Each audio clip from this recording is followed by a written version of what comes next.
It sat serene, nestled against the rolling hills under the blue clear sky, sprawling pastures running to your eye's extent and dotted with a few magnificent horses grazing lazily. Equine therapy was what was most renowned there, a soothing haven where families brought in their children for healing interactions with horses. That day, the serenity of the ranch was suddenly disrupted by the frantic arrival of a car, very old and covered in dust. The tires screeched to a stop as it pulled up to the ranch, and out stepped Mrs. Johnson, her face clouded with concern.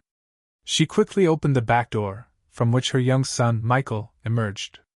Michael was having a meltdown. His hands flapped, his face went red with stress, and there were tears streaming down his cheeks. Mrs. Johnson tried to soothe him but remained clearly at the end of her tether. Also standing there, casually leaning against the wooden fence, was old Gus, the ranch's seasoned stable hand. Gus had seen it all: children of all dispositions and horses that needed extra care. Gus adjusted his cowboy hat, eyeing the situation with a calm, knowing gaze. "You think you can handle this one, Gus?" called out Karen, one of the therapists, half joking. She had grown used to Gus' unflappable nature and liked teasing him about his apparent immunity to stress. "Oh, I reckon so," he said with an amused twinkle in his eye. The slow, deliberate drawl was the opposite of the frantic energy emanating from Mrs. Johnson. Karen raised an eyebrow. "Well, they asked specifically for a horse session. Think you can get one of the big guys to cooperate today?" Gus smiled knowingly. "I've got just the fella." He nodded towards a horse in the distance. Thunder. Thunder was a boisterous horse on the ranch, larger than life. A black stallion, muscular, with a shiny coat reflecting well in the sun. He could be as docile as a lamb, but often his confidence made him come off intimidating. He wasn't the kind of horse that enjoyed being cuddled. He needed his space and respect. The other therapists usually chose milder horses for children, but Gus seemed to think differently today. Mrs. Johnson came over to Gus, still trying to calm Michael. "I don't know if this was such a good idea," she sighed, her voice shaking. "He's never been around horses before, and—" She glanced at Michael, who was now on the ground, sobbing. Gus gave a warm smile, crouching down to Michael's level. "Hey there, young fella. And no, there's someone here I think you might like to meet." Michael said nothing. He was still too overwhelmed. But Gus didn't let that deter him. He nodded toward Karen, and she carefully walked Thunder over to them. The hooves of the big stallion crunched softly in the gravel as his muscular figure moved with fluid ease. He stopped a few feet away from Michael, and for a moment, it seemed like time just froze. Even Michael paused, his tear-streaked face looking up at the towering horse before him. Thunder, normally standoffish, bowed his head and snorted softly. Gus leaned over to whisper to Michael, "See, Thunder here. He knows what it's like to have a rough day." Michael blinked, still sniffling but obviously interested. He looked at Thunder, whose large, dark eyes seemed to watch him with a kind of deep, quiet understanding. Mrs. Johnson watched, holding her breath, her anxiety still palpable. "Is it safe?"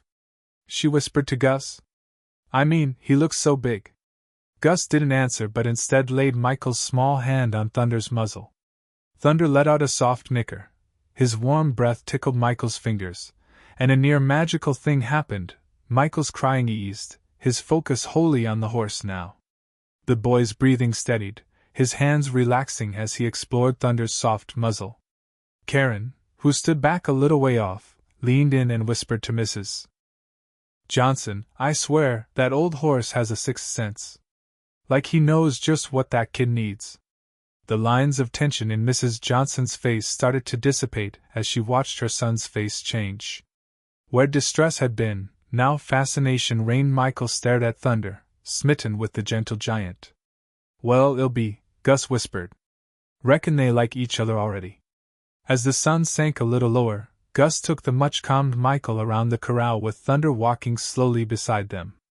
In awe, Michael's eyes were large and wide, the stress from earlier already forgotten. He heard the quiet voice of Gus as he told him small stories about Thunder, how horses had their bad days too, but somehow always got through it. Mrs. Johnson stood at the fence and wiped a tear from her eye. For the first time in a long while, she saw her son truly at peace. And it wasn't about the horse. It was the care, the patience, and quiet understanding that Gus had shared with them. Karen leaned over to Mrs. Johnson with a smile. Gus has a way of making things simple, doesn't he? Mrs. Johnson nodded, her heart swelling with gratitude. I think this might be exactly what Michael needed. Gus led Michael back towards the fence, where Mrs. Johnson stood waiting. He looked at Mrs. Johnson with his kind eyes and said, "You know, sometimes it's not about fixin' things. Sometimes it's about lettin' 'em be. And find in their own way." And with that, Michael, still holding Thunder's reins, gave his mother a smile, a small but genuine smile that spoke more than words ever could. Bright and early that morning, the ranch took on a brilliant gold and pink hue across the sky. Already up was Gus, feeding the horses, getting ready for another day. Thunder was in his paddock, lazily munching on some hay. The happenings of yesterday afternoon had left quite an impression on the ranch, and word had spread like wildfire about Michael's breakthrough with Thunder. Mrs. Johnson arrived with Michael again, expecting another positive session. Michael was quieter today, but there was a new curiosity in his eyes. He seemed to want to see Thunder, his small feet shuffling faster as they approached the corral. Gus smiled warmly as he saw them. "Mornin', folks. Back for more?" he asked, tipping his hat. Mrs. Johnson nodded. Michael couldn't stop talking about Thunder. "I thought maybe we could try again today?" Gus gave a nod, his eyes twinkling. "I reckon Thunder's been looking forward to it too." The black SUV came smoothly down the driveway and onto the gravel, where the tires crunched over the small rocks before coming to a stop. Then an expensive suit alighted from the vehicle, followed by a pair of mirrored sunglasses. He looked at the ranch and then curled his lips slightly, not too fond of the dust flying around him. "Excuse me," he shouted, his tone laced with command. "I'm looking for the owner of this establishment." Gus turned his head, his eyebrows gathering slightly. "That'd be Mr. Thompson, but he ain't here right now.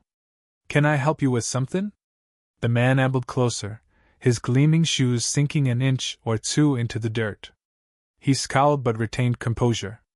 "I am Richard Davenport from Davenport Holdings. My company would very much like to purchase this property. We think it has prospects." He glanced around the area, his gaze setting on Thunder, who stared up at him with vague interest. Mrs. Johnson watched from the sidelines as a feeling of unease began to settle. She glanced sideways at Gus, still impassive, but there was now something in his tone that came across like steel. "Well, Mr. Davenport, this here ranch ain't for sale," Gus replied evenly but firmly. Richard chuckled dismissively. "Everyone has a price, mister?" "Gus," he said simply. Richard nodded as if he hadn't heard a word Gus had said. "I'm sure Mr. Thompson would be willing to negotiate once he realizes the type of offer we're discussing." Gus sighed, leaning forward to pat Thunder on the neck. "Thunder here don't take too kindly to strangers pushing their way in." He looked sideways at Richard, with a hint of a smile. "You might want to watch your step."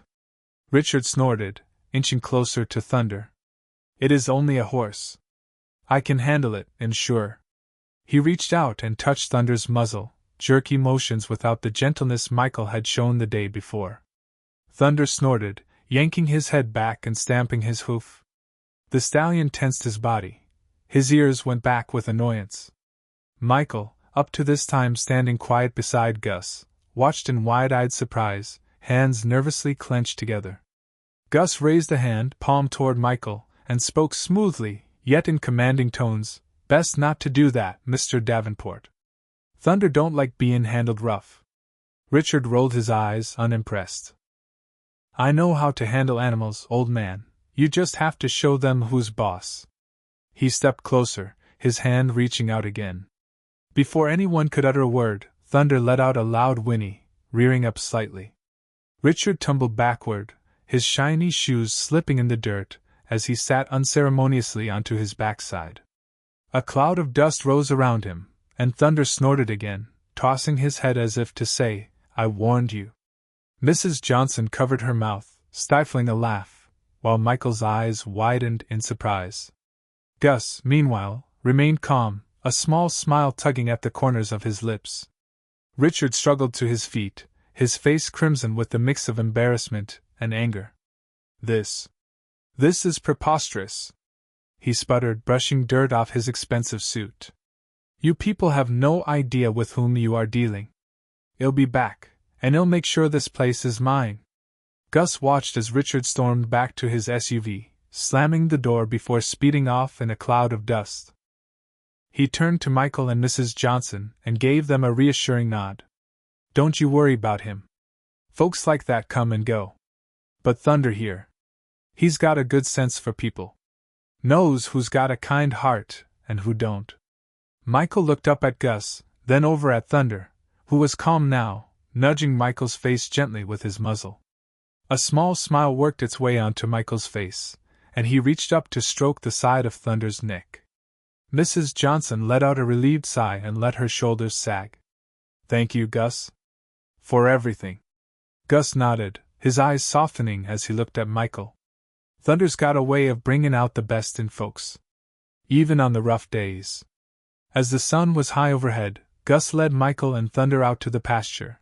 The boys' laughter carried on the air, his pony playfully nuzzling him along. Mrs. Johnson watched her heart full, knowing that this ranch and this horse were giving her son something she had almost lost hope for, a sense of peace and joy. Days moved along at the ranch, in comforting rhythm. Michael continued to grow more confident with each visit. Thunder was no longer simply a horse but a friend, a companion that seemed to understand him even better than most people. She couldn't believe the change in her son. Each day, he seemed a little more at ease, a little more connected to the world around him. One afternoon, Michael and Thunder were walking along the corral when Gus looked up at the sky. His eyes narrowed. The horizon had taken on a strange, greenish hue, and dark clouds were starting to gather. The air felt heavy, the kind of weight that comes before a big storm. Gus walked over to Mrs. Johnson, who was watching Michael from the fence. "Looks like we might be in for some rough weather," he said, his voice laced with concern. "Best we wrap things up soon." Mrs. Johnson nodded, her eyes flicking to the darkening sky. "Should we head inside?" Gus nodded. "Reckon that's a good idea. They'll get the horses in the stable." As they began to head back in, suddenly, a violent gust of wind tore across the ranch, causing the wooden fence to rattle and a chill to take to the air. Thunder sensed the change. He snorted, rather nervous, his ears laying back. Michael looked up at the horse, his eyes wide with worry. "It's okay, buddy," Gus said, patting Thunder's neck. But the stallion was fidgety, shifting his weight and tugging slightly at the reins. Michael tightened his grip, his small hands shaking. In a sudden split second, the sky was parted by a flash of lightning with a loud crack of thunder. Thunder reared up, pulling away from Gus and Michael. The reins slipped from Michael's hands, and the stallion bolted, galloping across the pasture in a panic. "Thunder!" Michael cried out, his voice breaking with fear. Mrs. Johnson ran to her son and pulled him close. Gus stood staring out at the now distant horse, his face set in a resolute frown. "Stay here," he said to Mrs. Johnson firmly. "They'll go after him." Michael's eyes welled up with tears, his chest heaving with the effort to breathe. "Thunder," he whispered. Gus got down on his knees in front of Michael, laying a reassuring hand on his shoulder. "Listen to me, young fella. Thunder's gonna be okay. But I need you to be brave right now, all right? Stay here with your mama. They'll bring him back." Michael nodded, his eyes still showing fear. Gus stood and took a rope from the fence, heading in the direction Thunder had run. The wind was picking up with the sky growing darker by the minute. With a purpose in his step, Gus made his way across the pasture. Thunder was across the field, his eyes wide with fear. He was pacing back and forth by the fence, snorting and pawing at the ground. Gus approached him slowly, his voice low and soothing. "Easy now, big fella. It's just a storm. Nothing we can't handle." The horse's ears flicked toward him, his body taut but no longer strung, out full panic. Gus took another step closer, with the rope extended. Come on now, Thunder. Let's get you back where it's safe. Thunder hesitated, his eyes watching Gus closely. The old stable hand moved with slow, deliberate movements, calm in himself. He knew that any sudden action would make the horse shy again, so he inched closer, the rope ready in his hand. Just as Gus was reaching to slip the rope over Thunder's neck, another flash of lightning illuminated the sky, followed by a rumble of thunder that seemed to shake the earth. Thunder reared up again, whinnying loudly. Gus stepped back, his heart pounding. He knew he had to stay calm, for both their sakes. Easy, boy, Gus said in a soft voice, unbroken by all the commotion around them. I ain't gonna let anything happen to you. Back at the corral, Michael just watched in agony as his heart felt torn from his chest. In the distance, he saw Thunder, an ink spot on the gray and darkening sky. In a split second, Michael was running toward the pasture. Michael! Mrs. Johnson yelled out, in a very panicked tone of voice. She started running after him but was unable to manage much speed on the uneven terrain. Michael, however, in a whim of fear and resolve, was still running, his eyes set on Thunder. Gus saw Michael running towards them and his heart skipped a beat. Michael, stay back! He yelled, but the wind whipped the words away. Michael ran harder, his small figure plunging through the tall grass, his eyes fixed on Thunder. Thunder, sensing Michael's presence, turned his head. His ears perked up. The boy skidded to a stop a few feet away, his chest heaving as he tried to catch his breath. Thunder. It's okay, Michael said, his voice shaky, yet full of emotion. Gus watched, his heart in his throat. He knew that Michael's presence could either calm the horse or make things worse. He held his breath, waiting to see what would happen. Michael took a step closer, his hands trembling. Thunder. Please, he whispered. The horse's ears flicked towards him, his eyes softening as he recognized the boy. Michael reached out, his small hand resting on Thunder's muzzle. The stallion let out a deep breath, his body relaxing as he leaned into Michael's touch. Gus breathed a sigh of relief, his shoulders sagging with relaxation. He moved closer, carefully easing the rope over Thunder's neck. Good job, young fella, he whispered to Michael, you did real good. Michael looked up at Gus, his eyes brimming with tears. I was scared, he whispered. Gus nodded, his eyes gentle. Ain't nothin' wrong with bein' scared. What's important is that you faced it. You helped Thunder when he needed you. By the time they reached the stable, the wind was dying, the storm moving off into the distance. Mrs. Johnson ran to meet them, pale-faced with worry. She pulled Michael into a tight hug, her eyes filled with tears. Don't you ever scare me like that again, she whispered, her voice breaking. Michael hugged her back, his small arms wrapped around her. I had to help Thunder, Mama, he said softly. Mrs. Johnson looked at Gus, her eyes shining with gratitude. Thank you, she said, her voice trembling. Thank you for bringing them back. Gus nodded, a small smile on his lips. Thunder and Michael. They got a bond. One that can't be broken, not even by a storm. As they were walking Thunder back to the stable, Michael walked alongside the horse, his hand laid on Thunder's neck. The storm had tested them all, but in the end, it had only made their bond stronger. And as the sun began to peek out from behind the clouds, Mrs. Johnson knew that her son had found something truly special at the ranch: courage, friendship, and a sense of belonging.